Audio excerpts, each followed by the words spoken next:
Running and jumping over rooftops is cool and all, but sometimes you just want to fight and kill as many zombies as you can. In one of our previous episodes we've covered the weapons on Dying Light, but did you know that there is a lot more you can do without a weapon in this game? Well, that's what we're here to talk about. My name's Globko from Magical Noob, and in this episode we're going to cover your special combat moves in Dying Light. Welcome to Dying Talk, episode 7. Alright, so some of the special moves were already mentioned in the weapons episode. If you didn't watch that, make sure you do. We'll go over them again really fast, just to give you guys a reminder. But if you're looking for a more in-depth analysis of the weapon moves, just go watch that episode, I'll wait here for you. I would also like you to bear in mind that it has been confirmed that Dying Light will have a skill tree, which means some of these moves might not be unlocked from the start, and you might have to work towards unlocking them.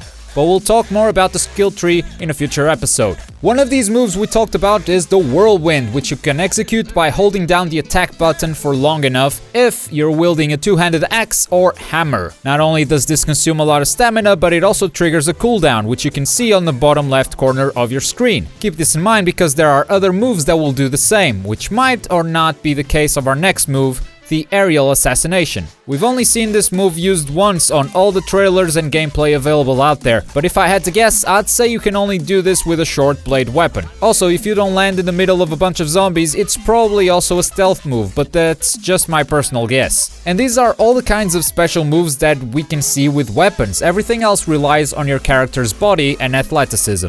Let's begin with something simple and familiar, the kick. It's returning from Dead Island, and it seems that it still doesn't consume any stamina. The damage it does is also minimal, which means that it is mainly a move to buy you time to escape or to recover your stamina and keep fighting. It's very simple to execute, it only requires you to press a single button, so it's definitely your move of choice when you need some breathing room to think on what to do next. Sliding is also a combat move, even though it might not look like one, but if you run and slide against an infected, you'll actually sweep them off their feet. I don't know the damage it does, but it's probably not much either, and again, probably a good move to use for crowd control or just to get rid of a zombie that's on your path that you don't really have time to deal with. This next move is not a big deal, but I admire the detail of it. When you jump over a ledge, if there is a zombie right in front of you, your character will actually kick it out of the way.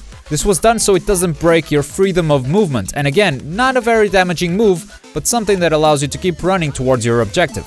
Now, what happens if you fail to kick or slide? What happens if a zombie actually gets to you? Well, they can either attack you directly with their arms, or you'll go into this animation where they'll try to bite you. And you pretty much have two ways out of this. One is to tap a button repeatedly until you fill up a bar, which results in your character breaking their neck. Or, if you have the reflexes, you can counter this animation right when it starts. The window for countering is very short, as you can see here. There's a button prompt that quickly disappears. If you're successful though, you won't take any damage from the zombie, but on the other hand, you won't kill it either. So your choice is to take a little bit of damage in exchange for killing that particular zombie, or countering, which takes no damage, but it doesn't kill either. I guess that's what your axe is for anyway. A similar thing will happen if a zombie is laying down, as if it was pretending to be dead. It will grab your leg and try to bite it off. We've only seen this on one of the demos, but I'm guessing you'll have a very similar QuickTime event for this situation.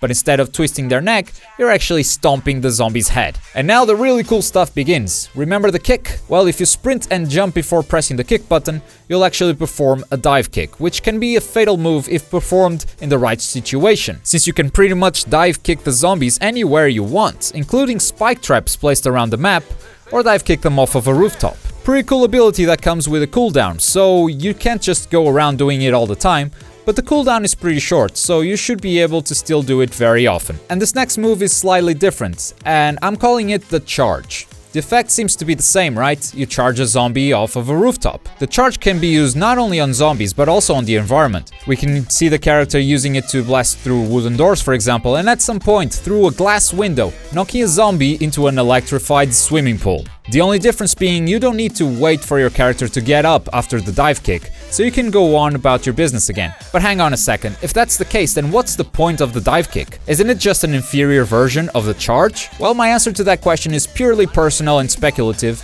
but here's what I think.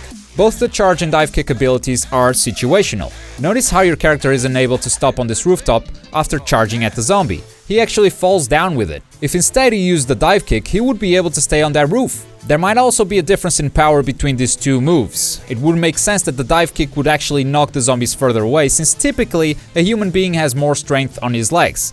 And that's why I think both of these moves make sense. But onwards to our next move, the grab and throw. This one also has a very short cooldown, and it's very powerful if you use it in combination with the environment. Like the Divekick, with this move you can have a zombie impaled on spikes or thrown off a rooftop. But you don't have to line up yourself in the right direction to do that, because you can actually aim where you're throwing the zombie with your thumbstick. And it's also a very easy move. You simply have to aim with your thumbstick and press square or X, depending on the console you're playing. This one also has a relatively short cooldown, so you should be able to use it often, but still not all the time. We have one final special move which we've seen in the E3 gameplay trailer, and it looks like this. This is literally all we know about this move. There's no other mention of it anywhere on the web, but it seems that you can hand stab a zombie in the chest, killing it instantly. This is probably an unlockable move because it seems really powerful. But at the same time, if you look closely enough, the animation is pretty long. It's probably not a good idea to use this move around multiple enemies, but it sure does seem effective against a single target. And those are all the combat moves I was able to spot. Let me know in the comments. We interrupt this transmission to bring you breaking news from Techland. It seems that the Dying Light developers are no longer bringing the game to PlayStation 3 and Xbox 360. The game will now only be released on PC, Xbox One and PlayStation 4. According to the developers, the old consoles just aren't powerful enough. They can't run the game. This has been Magical News. Back to you, Globku.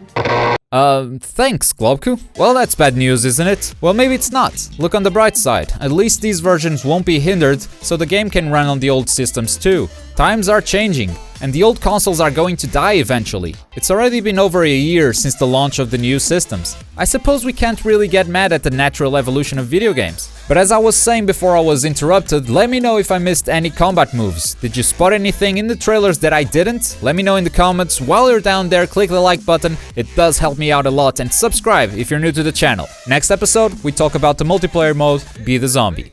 Take care guys, see you next time.